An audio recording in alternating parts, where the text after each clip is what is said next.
Ya, bismillahirrahmanirrahim. Assalamualaikum warahmatullahi wabarakatuh. Hai teman-teman semua, kembali lagi bersama saya Erika di channelnya Lentera CPNS. Kali ini kita masih akan bahas tentang prediksi soal P3K Guru Kelas SD. Kali ini kita akan bahas 4 topik, yaitu yang pertama ada gaya dan percepatan, ada membaca grafik, lalu jenis-jenis paragraf, dan yang terakhir ada siklus akhir. Oke, langsung aja kita ke yang pertama. Pertama ada gaya dan percepatan, soalnya sebuah bola dipukul dengan gaya 120 Newton, sehingga benda melambung dengan kecepatan 15 meter per sekon. Pemukul menyentuh bola dalam waktu 0,5 sekon. Massa bola tersebut adalah, oke kita catat dulu yang diketahui. Yang pertama ada gaya, gaya itu sama dengan F, sama dengan 120 Newton. Lalu ada kecepatan, kecepatan itu V ya teman-teman, ada 15 meter per second. Lalu ada waktu yaitu T, T-nya 0,5 second. Oke, yang ditanyakan adalah massa. Untuk mencari massa, kita menggunakan rumus F sama dengan M dikali A. Nah, untuk mencari massa kita butuh A. Apa itu A? A itu adalah percepatan ya teman-teman ya. Cara mencari A itu sendiri adalah A sama dengan V dibagi T. Atau kecepatan dibagi waktu. Kita tulis kecepatannya 15, waktunya 0,5, maka hasilnya adalah 30 ya teman-teman ya. Meter per second kuadrat. Oke, kita masukkan aja langsung. 120 sama dengan M dikali 30, maka M-nya adalah 120 dibagi 30 sama dengan 4 ya teman-teman ya. Berarti massanya adalah 4 kg. Oke, jadi kalau ada soal seperti ini, teman-teman tinggal menggunakan rumus yang ada, ditulis dulu yang diketahuinya, maka nanti akan ketahuan apa yang ditanyakannya. Oke, lanjut ke yang soal berikutnya. Ada tentang membaca grafik. Di sini judulnya adalah grafik jumlah pengunjung perpustakaan SMP Global. Soalnya, simpulan dari isi grafik di samping yang tepat adalah, oke, kita lihat pilihan A. Kenaikan jumlah pengunjung tertinggi terjadi bulan Mei. Oke, di sini tulisannya kenaikan ya teman-teman ya. Kenaikan jumlah pengunjung berarti ada perubahan dari bulan sebelumnya. Kita lihat bulan Mei. Bulan sebelumnya adalah April, kenaikannya berapa teman-teman? Di sini ada 80 ke 90, berarti kenaikannya 10 ya teman-teman. Kita lihat kenaikannya itu di sini ada 3 ya. Dari Januari, Februari, ini yang paling tinggi. Berarti bukan yang tertinggi ya di bulan Mei ya, karena hanya 10 perubahannya. Berarti yang ini salah. Yang B, penurunan jumlah pengunjung terbanyak terjadi bulan Maret. Penurunan. Kalau tadi kenaikan ini penurunan ya. Terbanyak katanya. Benar nggak di bulan Maret? Kita lihat. Dari bulan Maret penurunannya berarti dari bulan sebelumnya adalah Februari. Kita lihat penurunannya berapa dari 70 ke 50 oh bukan 50 ya. 70 ke 55 malah ya. Perubahannya hanya 15 ya teman-teman ya. Kita lihat di sini ada yang lebih tinggi nggak? Coba kita lihat ini penurunan juga nih.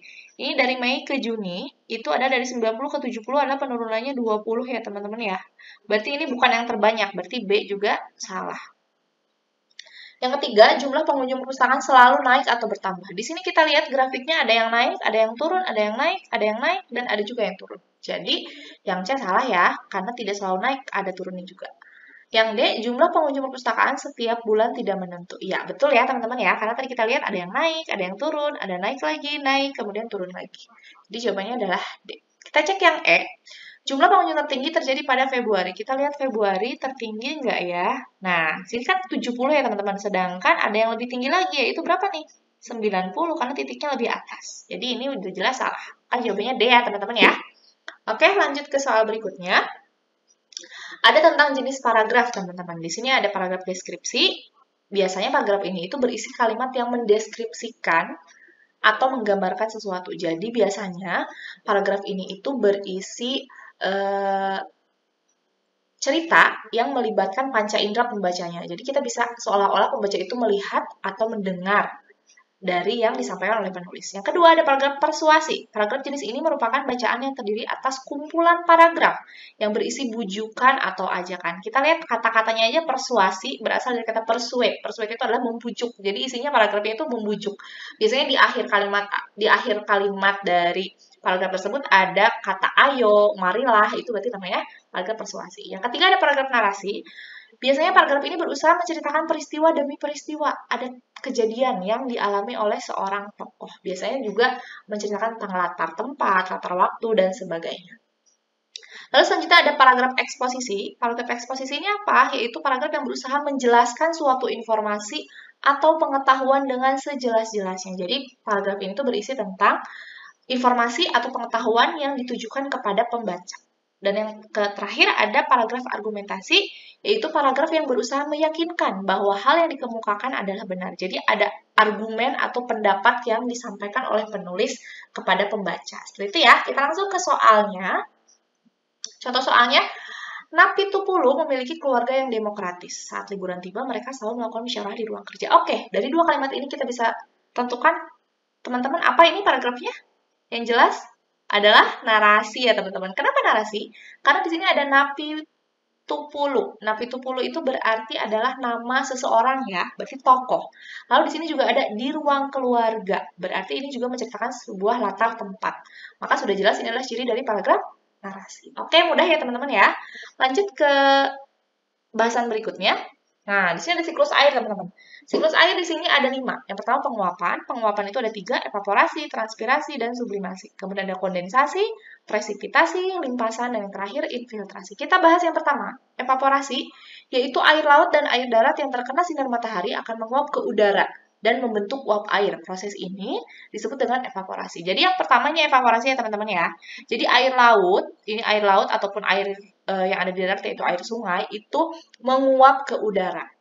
Maka itu adalah evaporasi. Lalu selanjutnya ada transpirasi. Sama-sama menguap, cuma bedanya kalau transpirasi itu terjadinya pada tumbuhan. Jadi air yang ada pada tumbuhan itu juga menguap ke udara, maka disebut transpirasi. Kemudian yang ketiga ada sublimasi. Sublimasi itu proses penguapan yang berasal dari lapisan es di kutub, baik kutub utara maupun selatan. Jadi es yang ada di kutub utara dan selatan itu mencair, kemudian juga akan menguap ke udara. Lalu yang selanjutnya ada kondensasi. Kondensasi itu adalah saat kumpulan uap air yang membentuk awan. Nah, jadi setelah transpirasi, dia akan mengalami kondensasi. Kondensasi itu adalah kumpulan uap air ini nih membentuk sebuah awan. Maka disebut kondensasi. Lalu setelah kondensasi ada presipitasi. Apa itu presipitasi? Yaitu jatuhnya air yang terkumpul dalam awan ke permukaan bumi. Jadi dia jatuh airnya nih. Atau biasa kita sebut dengan hujan ya teman-teman. Jadi nama lain dari presipitasi itu adalah hujan itu sendiri.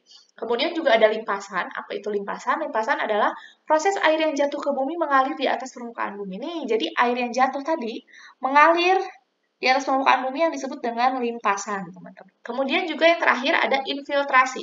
Jadi setelah dia mengalir, dia akan masuk ke dalam tanah, teman-teman. Masuk ke dalam tanah, kemudian dia akan menuju sumber-sumber air di permukaan bumi. Jadi akan kembali lagi ke laut, nanti akan evaporasi lagi, seterusnya hingga terjadi infiltrasi lagi. Makanya ini disebut dengan siklus, karena terjadi secara berurutan dan terus-menerus, dan berulang ya teman-teman ya. Oke, kita lanjut ke soalnya aja. Nih contoh soalnya, ada sebuah gambar. Di sini proses evaporasi dan presipitasi dari siklus hidrologi. Hidrologi itu adalah air ya. Hidro itu kan air. Jadi dari siklus air ini yang ditunjukkan pada angka berapa nih proses evaporasi dan presipitasi. Tadi kita tahu bahwa evaporasi itu adalah penguapan ya teman-teman. Jadi mana nih yang menunjukkan penguapan? Yang jelas ini ya, dari bawah ke atas berarti dia menguap. Maka yang betul ada nomor 1 ya teman-teman ya. Berarti kita pilih yang ada nomor 1-nya. Oke, yang 2 salah, yang D dan E salah. Kemudian presipitasi. Tadi sudah saya jelaskan bahwa presipitasi itu adalah nama lain dari hujan. Jadi jatuhnya rintik-rintik hujan dari awan yang menguap tadi. Ini ya, nih proses hujan ya teman-teman. Berarti ini ditunjukkan oleh nomor berapa? Nomor 4 ya teman-teman. Mana nomor 4? Nih cek. Berarti jawabannya adalah cek ya teman-teman. Oke, mudah ya. Insya Allah teman-teman bisa lah menjawabnya nanti. Mudah-mudahan konten saya ini bermanfaat. Sampai sini dulu konten saya hari ini. Tetap semangat ya buat teman-teman yang masih berjuang di Selkom kedua P3K Guru. Semoga teman-teman bisa lulus dengan nilai terbaik. Tetap semangat dan sukses selalu.